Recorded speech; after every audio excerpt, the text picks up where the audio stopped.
Hello అందరూ ఎలా ఉన్నారు? Thank you for watching my channel విద్యా స్టోరీస్ ఫర్ యూ. సో ఇవాళ ఈ వీడియోలో ఆర్ట్ ఫ్రమ్ ద స్క్రాచ్ ఎలా చేస్తుందో సిరి ఇక్కడ చూద్దాము. సో ఫస్ట్ ఇది రిఫరెన్స్ పిక్ లాగా తీసుకుంది. సో ఇవి తీసుకొని ముందు బేస్ తయారు చేసింది. బేస్ అంటే ముందు బ్లాక్ కలర్తో ఇవన్నీ వాటర్ పెయింట్స్ అనమాట. ముందు బ్లాక్ కలర్ వేసింది. తర్వాత ఒక 1 డే ఆరనిచ్చి మళ్ళీ గ్రీన్ అండ్ బ్లాక్ మిక్స్ చేసి కలిపి మళ్ళీ ఇంకొక బ్యాక్గ్రౌండ్ బేస్ లాగా మళ్ళీ ఒక లేయర్ వేసింది. తర్వాత దాని మీద ఇంకా ఇలా లీవ్స్ వేస్తుందన్నమాట. అండ్ ఇక్కడ లీవ్స్ కూడా ఆకుల్లో కూడా డిఫరెంట్ షేడ్స్ ఉంటాయి కదా. సో అందుకని తను కలర్స్ మిక్సింగ్ చేసుకొని కొంచెం డార్క్ గ్రీను, తర్వాత ఇంకొంచెం లైట్ గ్రీను, ఇంకా లైట్ గ్రీను, సో అలా డిఫరెంట్ షేడ్స్తో ఇక్కడ లీవ్స్ వేస్తుందన్నమాట.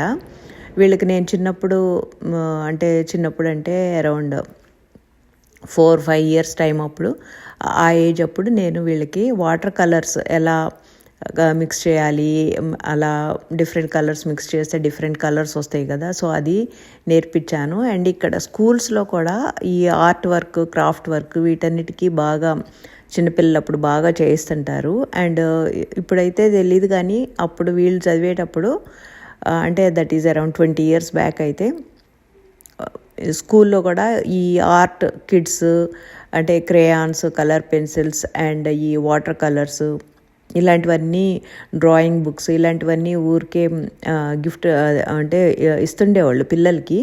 సో ఇప్పుడైతే ఎలా ఉందో స్కూల్ సిస్టమ్ నాకు ఐడియా లేదు కానీ అప్పట్లో అయితే వారానికి ఇలాంటి ఏదో ఒకటి ఆర్ట్ కిట్ ఇచ్చేవాళ్ళు అనమాట. సో అవి తీసుకొని వచ్చేవాళ్ళు స్కూల్ నుండి. అండ్ నేను ఇంకా వాళ్ళకి చూపించే ఒక పెద్ద ప్లాస్టిక్ షీట్ వేసేసి పెద్ద ఈ కలరింగ్ బుక్స్ పెట్టి ఇంకా ఇవి కలర్స్ ఎలా మిక్స్ చేయాలి, డిఫరెంట్ కలర్స్ వాళ్ళకి యాక్చువల్గా పెయింటింగ్ వేయటం కంటే ఈ కలర్స్ మిక్స్ చేయటము, డిఫరెంట్ కలర్స్ మిక్స్ చేస్తే డిఫరెంట్ షేడ్స్ రావటము వాళ్ళకి అది బాగా ఫన్గా ఉండేది. పిల్లలకి ఇలాంటి యాక్టివిటీస్ పెట్టి కూర్చోబెడితే ఈజీగా 1 or 2 అవర్స్ ఫుల్గా ఎంగేజ్ అయిపోతారు. అండ్ కాన్సన్ట్రేషన్ కూడా బాగా పెరుగుతుంది. ప్లస్ ఈ కలర్ ప్యాలెట్స్, ఈ కలర్స్ గురించి ఒక ఐడియా, ఈ కలర్స్ మిక్స్ చేస్తే ఏ కలర్స్, లైట్ కలర్ రావాలంటే ఎలా చేయాలి, డార్కర్ షేడ్స్ రావాలంటే ఎలా మిక్స్ చేయాలి, సో ఇలాంటివన్నీ కూడా ఐడియా వచ్చేస్తుంది. And it's a very good activity and engaging activity for the kids. And పెద్దయ్యాక కూడా ఇలా అప్పుడప్పుడు హాబీ లాగా యూనో క్రియేటివ్ వైబ్ వచ్చినప్పుడు, ఆర్టిస్టిక్ వైబ్స్ వచ్చినప్పుడు ఇలా చేసుకోవచ్చు. అండ్ ఇంకొకటి ఏంటంటే మనం ఓన్గా తయారు చేస్తే అది పర్ఫెక్ట్గా ఉండనవసరం లేదు. అది ఎలా ఉన్నా కానీ మన ఇంట్లో పెట్టుకుంటే ఆ అందమే వేరుగా ఉంటుంది. అండ్ ఇక్కడ చూస్తున్నారు కదా, సో ముందు తను ఏంటంటే లీవ్స్ వేసిన తర్వాత ఇది ఏంటంటే ఒక్కొక్క లేయర్ వేసాక 1 or 2 days డ్రై అవనిచ్చి మళ్ళీ వేస్తూ ఉంటే అది బాగా లేయర్డ్గా, టెక్స్చర్డ్గా ఉంటుంది అనమాట చూడటానికి.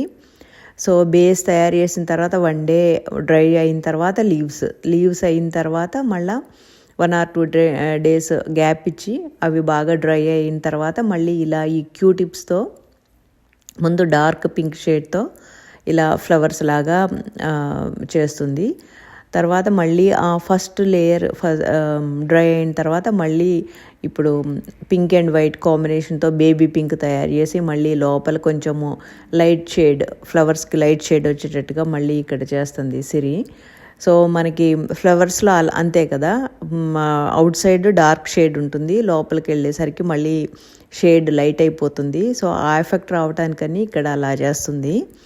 సో ఇది మొత్తానికి టోటల్గా ఒక 5-6 days అలా, అంటే మనం గ్యాప్స్ ఇచ్చి చేస్తాం కాబట్టి ఒక 5-6 days అలా పడుతుంది. బట్ చూడటానికి చాలా లేయర్డ్గా చాలా బాగుంది. అండ్ ఇంకోటి ఏంటంటే పిల్లలకి ఇలాంటివి మనము చిన్నప్పటి నుండే అలవాటు చేస్తే వాళ్ళకి ఒక హాబీ లాగా, ఒక యాక్టివిటీ లాగా ఉంటుంది. అండ్ బాగా ఎంజాయ్ చేస్తారు కూడా పిల్లలు. అండ్ కాన్సన్ట్రేట్ చేసి మరీ చేస్తారు. ఇలాంటి యాక్టివిటీస్ అంటే వాళ్ళకి చాలా ఫన్గా కూడా ఉంటుంది. అండ్ ఇప్పటిదాకా మీరు మీ పిల్లలకి ఇలా ఇంట్రొడ్యూస్ చేయకపోతే తప్పకుండా ఇంట్రొడ్యూస్ చేయండి. అండ్ బాయ్స్ అండ్ గర్ల్స్ ఇద్దరు ఎంజాయ్ చేసే యాక్టివిటీ అనమాట ఇది. సో ఇక్కడ ఫైనల్గా ఇలా టర్న్అవుట్ అవుతుంది, చాలా బాగా వస్తుంది కదా. సో నా వీడియోస్ నచ్చితే తప్పకుండా సబ్స్క్రైబ్ చేసుకోండి. అండ్ ఫైనల్ అవుట్పుట్ ఇలా వచ్చింది. నాకైతే చాలా బాగా నచ్చింది చూడటానికి. అండ్ ఈ కలర్ కాంబినేషన్స్ అవి కూడా చాలా బాగున్నాయి కదా. Different shades of green and different shade of pink తో ఇలా వచ్చింది. సో ఇక్కడ వాల్కి పెడుతున్నాము. పెట్టిన తర్వాత ఇది చూడండి, ఈ ఆర్ట్ వర్క్ అంతా ఈ కలెక్షన్స్ అన్నీ సిరీనే వేసింది. అండ్ వాల్కే అందం వచ్చేసింది కదా ఈ ఆర్ట్ వర్క్లన్నీ ఇలా పెట్టేసరికి. సో ఇదనమాట ఫైనల్ అవుట్పుట్. అండ్ మీరు కూడా ఇలా చిన్న చిన్న వర్క్స్ ట్రై చేయండి. ఇదిగో ఫైనల్ అవుట్పుట్ ఇలా వచ్చింది వాల్కి. అన్నీ చాలా కలర్ఫుల్గా బాగున్నాయి కదా. అండ్ ఒక్కోటి జూమ్ కూడా చేసి చూపిస్తాను చూడండి. సో మనం ఏమీ కొని హ్యాంగ్ చేయక్కర్లేదు. పెయింటింగ్స్ అంటే ఇలా మనం ఇంట్లో ఓన్గా తయారు చేసుకొని కూడా పెట్టుకోవచ్చు. అవి కూడా చాలా బ్యూటిఫుల్గా ఇంకా పర్సనలైజ్డ్గా చాలా బాగుంటాయి చూడటానికి. అండ్ ఇక్కడ గణేష్ ఎలిఫెంట్ హెడ్ చాలా బాగా వచ్చింది. And leaf pattern. ఈ ఆర్ట్ వర్క్ వీడియో మీరు కూడా ఎంజాయ్ చేసి ఉంటారని అనుకుంటున్నాను. Thank you for watching. See you all in the next video. Bye.